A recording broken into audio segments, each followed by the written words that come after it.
इसको बोलते हैं हम पुली,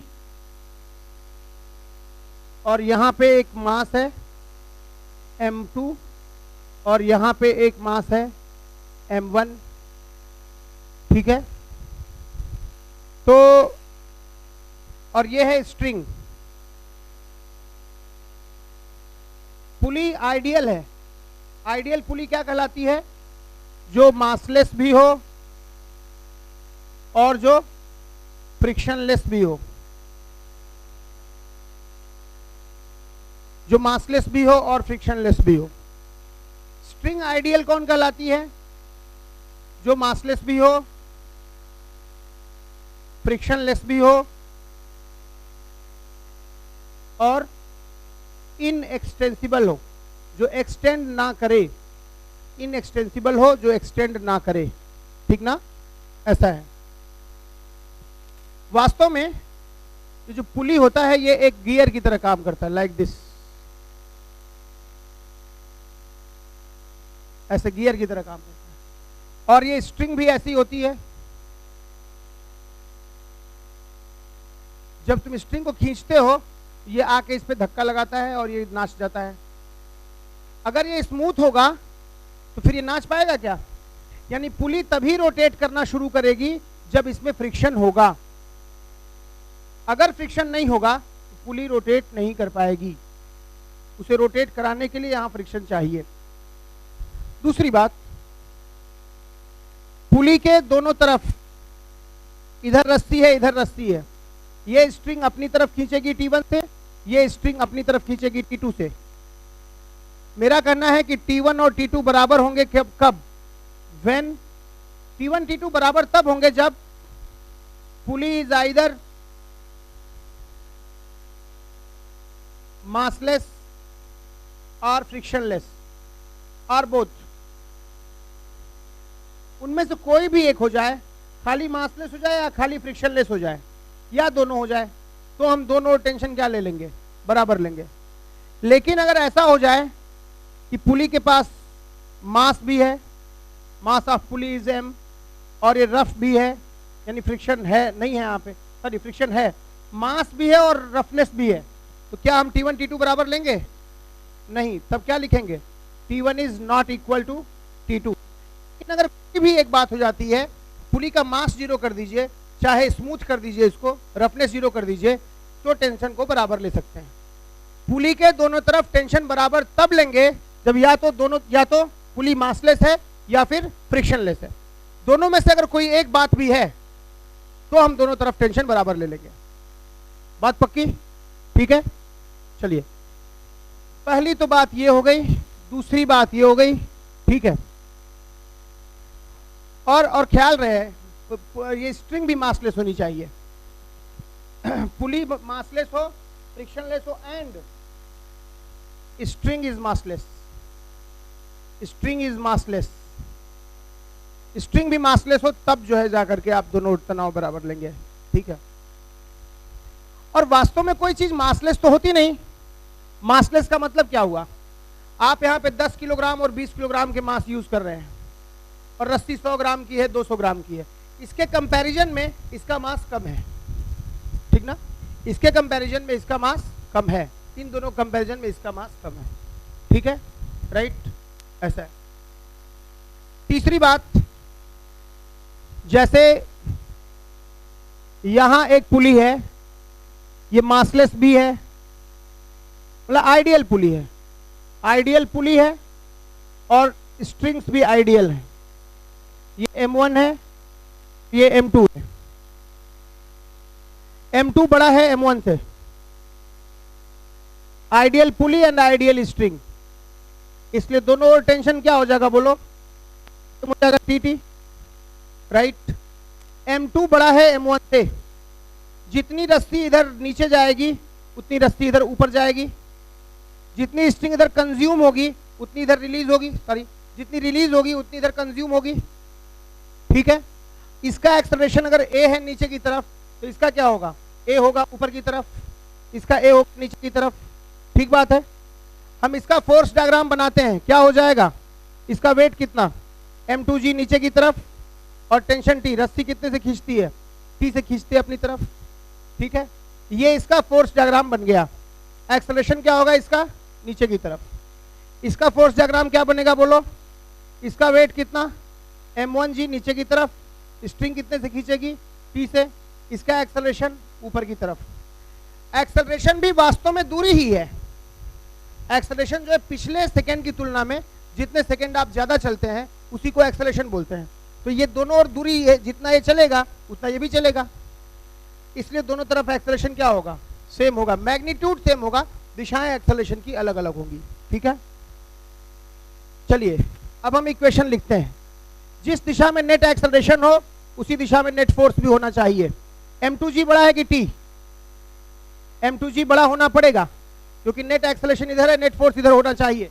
तो क्या लिखिएगा, m2g minus T is equal to कितना, m2a, पहला काम।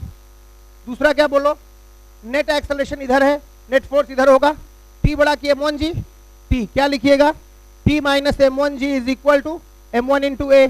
दोनों को ऐड कर दीजिए, m2 minus m1 into g is equal to m2 plus m1 into a. तो यहाँ से a कितना आ जाएगा, दोनों के मास का डिफरेंस बाई दोनों के मास का सम ऑफ देयर मास इंटू क्या, g। मतलब एक्सेलरेशन आ गया difference of mass delta mass by m1 plus m2 into कितना, g। ये एक्सेलरेशन आ गया। इसे वापस इसमें रखिएगा तो टेंशन आ जाएगा 2m1 m2 बाई क्या, m1 प्लस m2 इंटू क्या, g। ये टेंशन आ जाएगा, ठीक है। लिख लीजिए। ऐसा है कि जैसे एक पुली है और यहां पे एक मास है और यहां पे एक मास है, नीचे ग्राउंड है, ये 2 kg है और ये 1 kg है।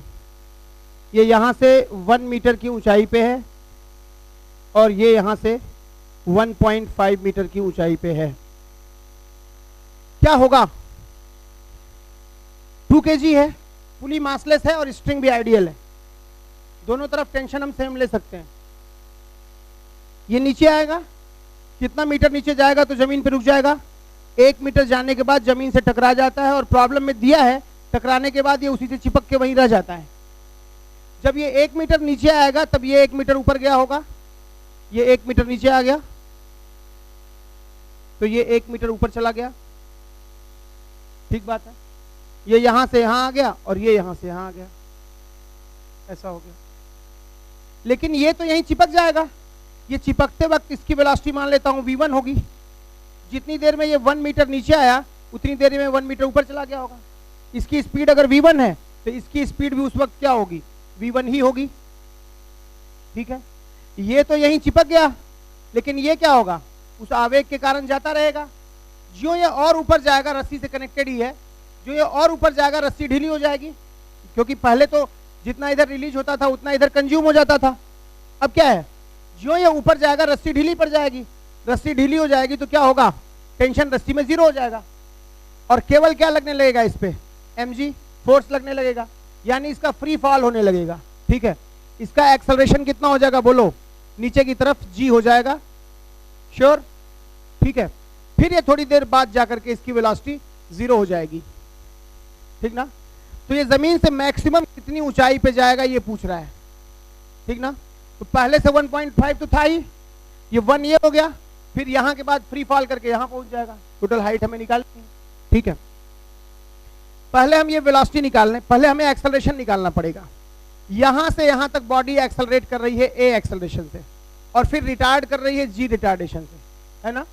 तो a कैसे निकाल लोगे, दोनों मास का difference 2 - 1 divided by 2 + 1 into g, इतना एक्सेलरेशन हो गया, ठीक है। तो ये 1 मीटर चलने में इसकी वेलोसिटी कितनी हो जाएगी ये निकालना पड़ेगा। कैसे, v1 square is equal to u square plus 2as हो जाएगा, ठीक है।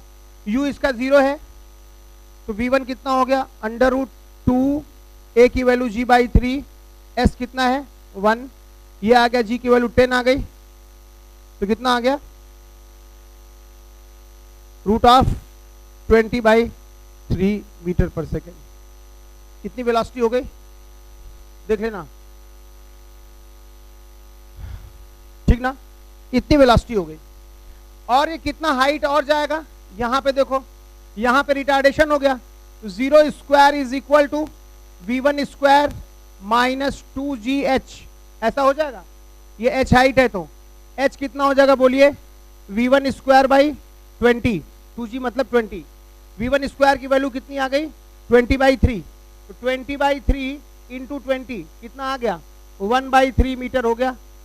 तो कितना आ गया, ये 1/3 हो गया, ये 1 हो गया और ये 1.5 है, तो टोटल हाइट कितना आ गया यहां से यहां तक का बोलो, 1 पहले से था 1.5, 1 और गया और कितना गया बोलो 1/3 गया, तो कितना आ गया कि 2.5 प्लस 1/3, 7.5 प्लस 1 8.5/3 मीटर। इतना मीटर जो है ये ऊंचाई पर रहेगा मैक्सिमम। और ये ऊपर जाके यहीं टंगा नहीं रहेगा, ये जाएगा और वापस आ जाएगा। जाने में जितना टाइम लगा T1, आने में उतना ही टाइम लगा T1, और 2T1 टाइम बाद रस्सी फिर से टाइट हो जाएगी। ठीक है कि नहीं, वो T1 कैसे निकाल लोगे बोलो, 0 is equal to u minus g t, v1 minus g T1, ये टाइम निकाल लोगे तुम यहां से, T1 कितना हो जाएगा v1 बाई जी, और v1 तुम निकाल चुके हो इतना, बाई जी कर लोगे तो T1 आ जाएगा, टाइम डबल, उतने टाइम बाद रस्सी ढीली हो जाएगी, फिर से टाइट हो जाएगी। बात समझ में आई, नहीं आई, कोई बात नहीं, अच्छी बात है, कोशिश करना फिर समझ में आ जाएगी। ठीक है, दूसरी बात यह है कि मान लीजिए अगर एक 3 केस में लेता हूं, यहां एक पुली लेता हूं और यहां एक मास m लेता हूं और यहां पे ब्लॉक 2m मास का लेता हूं, ठीक है, और दूसरा केस ये लेता हूं, यहां पे मास m ले लेता हूं और यहां पे भी मास m लेता हूं और फोर्स लगा देता हूं यहां पे mg, ठीक ना, ठीक है। यहां पे मास 2m था, यहां पे मास m है, लेकिन अलग से एजेंट ने फोर्स लगाया है mg का, ठीक है। और तीसरा केस और ले लेता हूं कि यहां पे फोर्स, यहां पे ब्लॉक m है और यहां पे फोर्स F लग रहा है 2mg के बराबर, ठीक है, ऐसा हो गया। इस केस में एक्सेलरेशन a1 है, टेंशन T1 है, इसमें एक्सेलरेशन a2 है, टेंशन T2 है, और इसमें एक्सेलरेशन a3 है और टेंशन T3 है। मुझे a1, a2 और a3 का ऑर्डर पता करना है, T1, T2 और T3 का ऑर्डर पता करना है, ठीक है। तीनों प्रॉब्लम में फर्क क्या है, तीनों में लेफ्ट साइड मास क्या है, m है, m m m, तीनों में लेफ्ट साइड मास ऐसा ही है, m m m है ना। लेकिन राइट साइड यहाँ वेट, इधर भी 2mg है, इधर भी mg वेट और mg फोर्स मिलके 2mg हो गया, इधर भी 2mg हो गया। देखने से तो लग रहा है कि कोई फर्क नहीं है, लेकिन फर्क है। भले वेट कर 2mg है, यहाँ भी फोर्स 2mg है, यहाँ भी नेट 2mg है, लेकिन यहाँ पे मास 2m है, यहाँ पे मास m और यहाँ मास 0 है, फर्क है। और कैसे निकलेगा, एक्सेलरेशन में निकालता हूँ। a1 कितना हो जाएगा इस केस में, दोनों का डिफरेंस 2m माइनस m कितना m, बाई दोनों का सम 3m इंटू क्या g, कितना हो गया g/3, ये a1 हो गया। यहां क्या होगा, इसमें टेंशन कितना है 2mg, बिना मास के जब हम खींचते हैं, जितने से खींचते हैं टेंशन हो जाता है, कितने से खींचे हैं mg से, तो इसमें टेंशन कितना हो गया 2mg, तो इसमें भी टेंशन कितना हो गया 2mg, तो इसका FBD ड्रॉ करो, कितना हो गया, इसका वेट कितना mg, नीचे की तरफ रस्सी से कांटेक्ट है, रस्सी अपनी तरफ खींचेगी, जितने से खींचेगी वही टेंशन है, और टेंशन कितना है 2mg। तुम देखो ध्यान से, इस बॉडी पे 2mg ऊपर की तरफ और mg नीचे की तरफ, नेट फोर्स कितना लग गया, F नेट हो गया mg ऊपर की तरफ, तो नेट फोर्स तो ऊपर की तरफ mg लग गया, इसका मतलब एक्सेलरेशन कितना हो गया, फोर्स बाई मास, मास यहाँ पे m है, कैंसिल हो गया mm, तो एक कितना हो गया g के बराबर ऊपर की तरफ, तो g के बराबर आ गया, a3g आ गया। अच्छा यहां निकालते हैं, यहां देखो इधर टोटल फोर्स कितना है mg और mg 2mg, और इधर कितना है mg, तो एक्सेलरेशन क्या होता है, net unbalance force by mass. अच्छा अनबैलेंस फोर्स यहाँ कितना है mg और mg, 2mg और इधर mg, दोनों का विरोध कितना हो गया 2mg माइनस mg, है कि नहीं। तराजू के एक पलड़े पे 2mg है और एक पलड़े पे mg है, दोनों के बीच में फर्क कितना है 2mg माइनस mg का, बाई टोटल मास कितना हो गया, तो कितना हो गया mg बाई 2m, कितना आ गया g/2 आ गया एक्सेलरेशन, ये g/2 से नीचे जाएगा, ये g/2 से ऊपर आएगा, तो A2 आ गया G/2। तो खैर A1 कितना आ गया था G/3, A2 कितना आ गया था G/2, A3 कितना आ गया था G।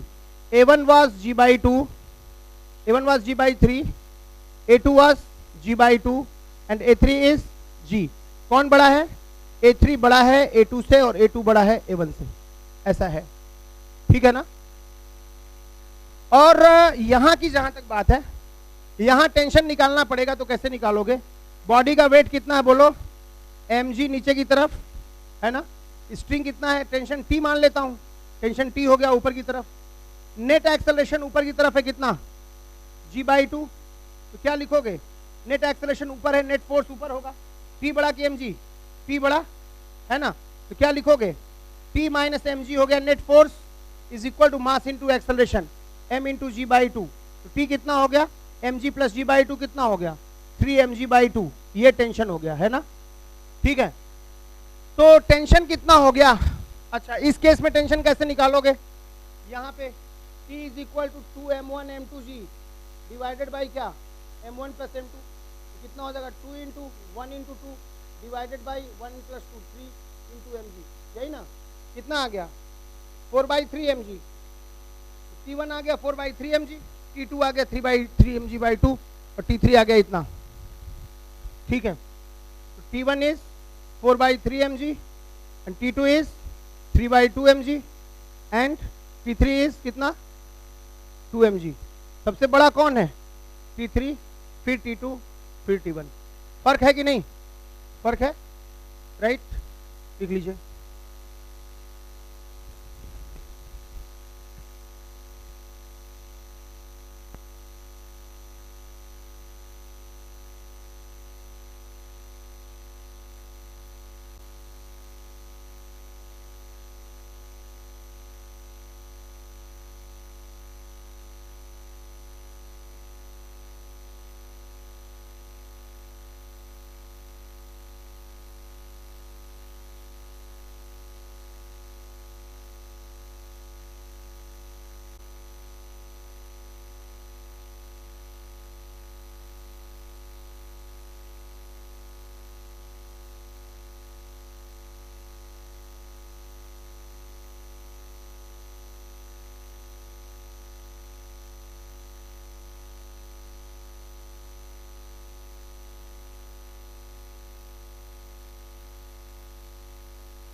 कोई स्ट्रिंग है, कोई पुली है, और यहाँ पे एक स्ट्रिंग है, एक ब्लॉक है, यहाँ पे एक ब्लॉक है, यहाँ पे एक ब्लॉक है, यहाँ पे एक ब्लॉक है, और यहाँ पे फोर्स लग रहा है, यहाँ पे फोर्स लग रहा है।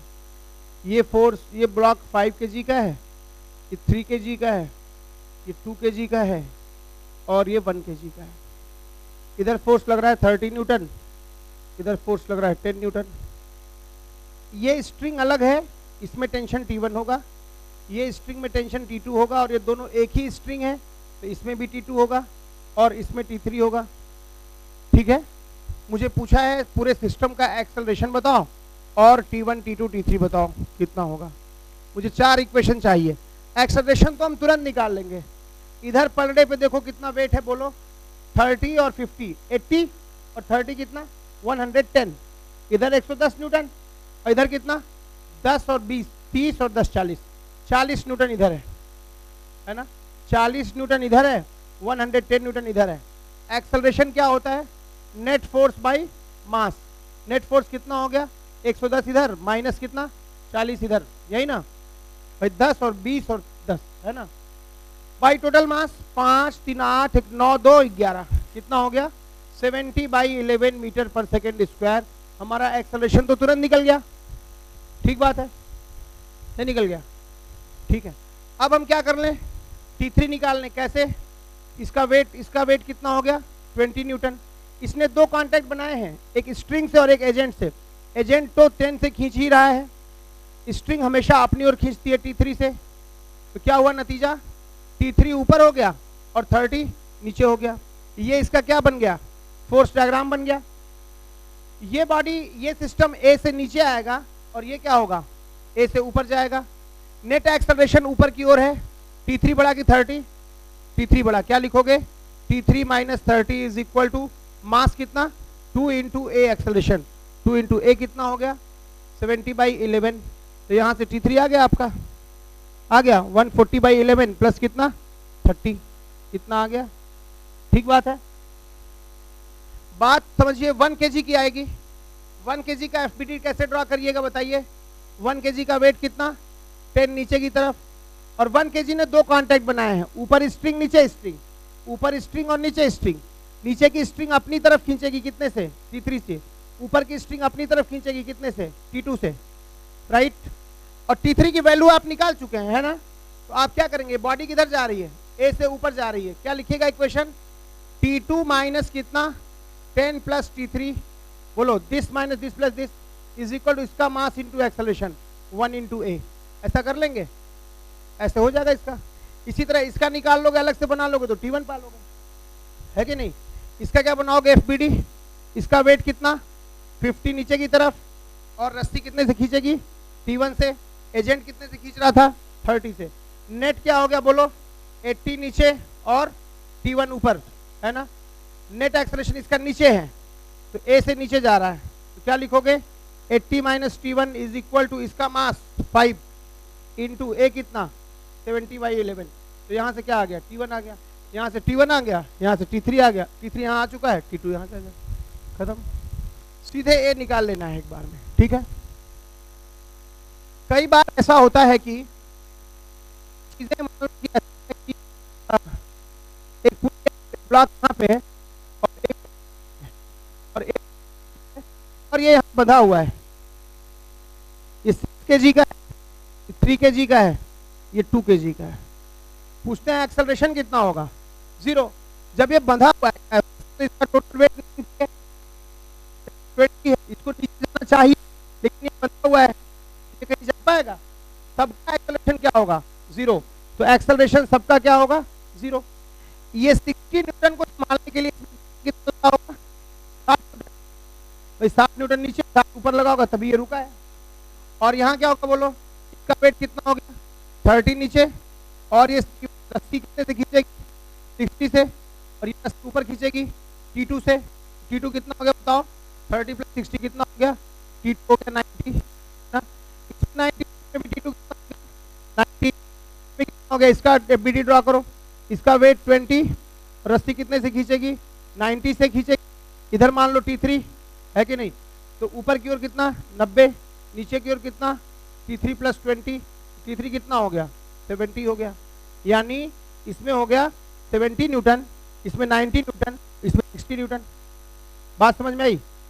इसे रोकने के लिए 60 ऊपर चाहिए तो इसमें टेंशन 60 हो गया। इसका एफबीडी बनाओगे तो इसका वेट 30 हो गया, ऊपर रस्सी नीचे रस्सी, नीचे की स्ट्रिंग कितने से खींचेगी 60 से, टेंशन T1 है, और ऊपर टेंशन T2 है, तो ये भी रुका हुआ है। तो T2 बराबर 30 प्लस 60, तो T2 90 आ गया। ये रस्सी सेम है तो यहाँ भी T2 90 आ गया। इसका एफबीडी बनाओगे, इसका वेट 20 नीचे, ऊपर रस्सी नीचे रस्सी, ऊपर की रस्सी अपनी तरफ खींचेगी, नीचे की अपनी तरफ खींचेगी, ऊपर लेकिन टेंशन 90 है तो नीचे T3 कुछ माना हुआ है, तो नीचे की ओर फोर्स बराबर ऊपर की ओर फोर्स, यहाँ से T3 70 आ गया। बात समझ में आई। कई बार रुके हुए सिस्टम भी होते हैं, ठीक है। अच्छा आपको बता चुका हूं मैं कि अगर कोई बॉडी ऐसी है कि ये ब्लॉक है ऐसा, ये ब्लॉक है ऐसा, अगर इसका एक्सेलरेशन A1 होता है ऊपर, इसका A2 होता है ऊपर, तो इसका पुली का कितना हो जाएगा ऊपर A1 प्लस A2/2 होता है, ऐसा होता है। A1 ऊपर A2 ऊपर, तो इसका कितना हुआ A1 प्लस A2/2 ऊपर की तरफ हुआ, राइट। अब मुझे ये कहना है कि मान लीजिए ऐसा एक पुली है और यहाँ पे पुली सब मासलेस है, ये मासलेस पुली है, मतलब ये आइडियल पुली है, आइडियल पुली है। इधर एक मास है 2m और यहाँ पे भी एक पुली है, इस पुली का मास जो है वो m है, लेकिन ये स्मूथ है, स्मूथ है इसलिए दोनों टेंशन क्या हम ले सकते हैं सेम ले सकते हैं। इसका मास 2m है और इसका मास m है, इसको ठीक ना, इसका मास m है। इसको 3m ले लो। तो ऐसा तो है नहीं कि 2m और m मिलकर 3m हो गए और 3m हो गए रुका रहेगा, ऐसा कुछ नहीं है, ठीक है। हाँ, यहाँ पे क्लैंपिंग कर दीजिए, ऐसे रोक दीजिए, ऐसे क्लैंप लगा दीजिए, इस तरह से क्लिपिंग कर दीजिए, तब क्या होगा, इसका मोशन हो नहीं पाएगा। तब ये 2mg और mg, तो इसमें कितना 3mg रुका रहेगा। अगर यहाँ पे क्लिपिंग कर देंगे तब ये मोशन नहीं हो पाएगा, क्योंकि ये 2mg भारी है इससे, तो नीचे जाना चाहेगा। लेकिन यहाँ क्लैंपिंग कर दीजिए तो क्या होगा बोलिए, ये रुका रहेगा यहीं पे, तब ये पूरा सिस्टम ऐसे ही रुका रहेगा। लेकिन जहां भी ये क्लैंपिंग आप हटाए, तुरंत क्या हो जाएगा, सब मोशन शुरू हो जाएगा, क्योंकि ये नीचे आना शुरू होगा, सब बदल जाएगा, ठीक ना। अगर मैंने क्लैंपिंग की है, अगर क्लिपिंग कर दिया आपने, यहाँ पे रोक दिया है सिस्टम को ऐसे चलने से, तब इसमें टेंशन कितना हो जाएगा 2mg, इसमें टेंशन कितना हो जाएगा mg, क्योंकि ये रुका हुआ है, इसमें 2mg, इसमें mg, और ये कितना, अच्छा ये मास नहीं था ना, अच्छा यहाँ 4m होगा तब, तो इसमें 2mg, इसमें mg और ये mg, तो इसमें टेंशन कितना हो जाएगा 4mg, क्योंकि इस पुली का डायग्राम बनाओगे तो mg नीचे और ये 2mg और mg, 2mg mg 3mg और पुली का वेट mg 4mg, तो 4mg इसमें, तो ये टेंशन 4mg और 4mg रुका रहेगा, सारी चीजें रुकी रहेंगी। लेकिन अगर मैं क्लिपिंग हटा देता हूं, अब मामला बदल गया।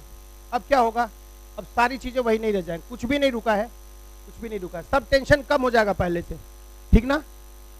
तो मैं कहता हूं कि इसमें टेंशन T1 मान लेता हूं, तो इसमें भी क्या मान लूंगा, इसमें T मान लेता हूं, तो इसमें भी T हो गया, क्योंकि स्ट्रिंग सेम है और पुली स्मूथ है, दोनों टेंशन सेम मान लेते हैं। अब क्या करना, इसका एक्सेलरेशन मान लेना A2, इसका एक्सेलरेशन मान लेना नीचे A1, इसका एक्सेलरेशन मान लेना ऊपर, अच्छा इसका A1 नीचे, इसका A2 नीचे, तो इसका नीचे कितना हो जाएगा A1 प्लस A2/2 हो जाएगा, A1 A2, इसका A1 प्लस A2/2 हो जाएगा इस पुली का, तो इसका कितना हो जाएगा A1 प्लस A2/2 हो जाएगा। सबके एक्सेलरेशन डायग्राम बन गए। अब सबका फोर्स डायग्राम बनाओ। इसका क्या बनाओगे, इसका वेट कितना है 2mg नीचे की तरफ, रस्सी कितने से खींचेगी T से। इसका डायग्राम क्या बनाओगे, mg नीचे की तरफ, रस्सी कितने से खींचेगी T से। इसका डायग्राम क्या बनाओगे बोलो, 4mg नीचे की तरफ, और अच्छा इसमें T1, इसमें टेंशन T1, इसमें टेंशन T1, इसमें T2, इसमें T2, बोल सकते हैं T2 सेम रस्सी है, तो इसमें कितना से खींचेगा T2 से। तो 4mg कितना, इसका mg नीचे और T1 ऊपर, mg नीचे और T1 ऊपर, इसका कितना होगा 4mg नीचे और T2 ऊपर।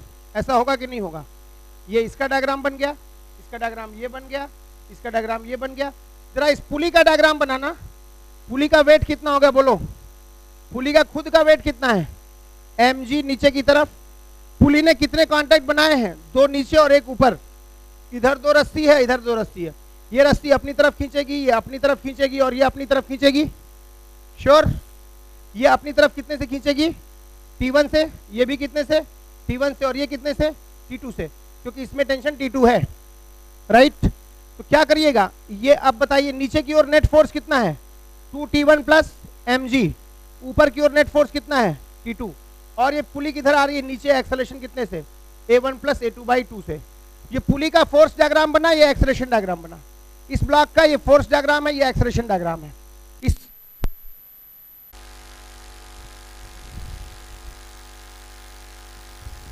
ठीक है,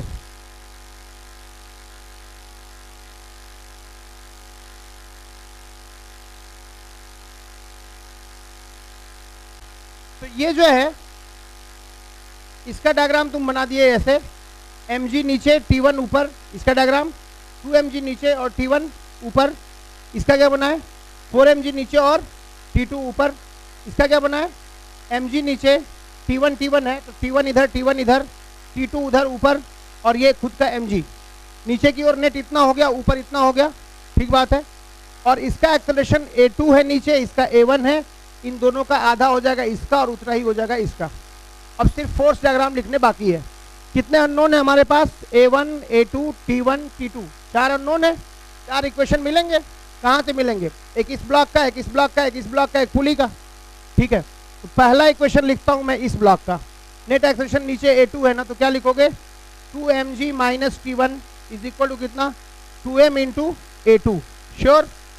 दूसरा क्या लिखोगे बोलो, इसके लिए नीचे है ना mg minus T1 is equal to कितना बोलो, m इंटू A1, ये लिख दोगे। तीसरा फुली के लिए क्या लिखोगे, नीचे की ओर है ना दिस माइनस दिस, कितना 2T1 plus mg minus T2 is equal to mass m into कितना A1 प्लस A2 बाई 2।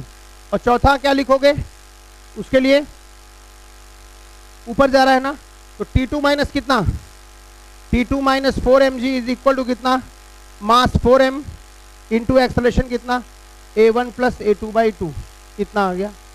ठीक है, कैसे सॉल्व करोगे इसको, सबको जोड़ दो, T1 T1 2 T1 कट गया, T2 T2 कट गया, तो यहां से A1 A2 में एक रिलेशन मिल जाएगा। नहीं बोलो क्या चीज,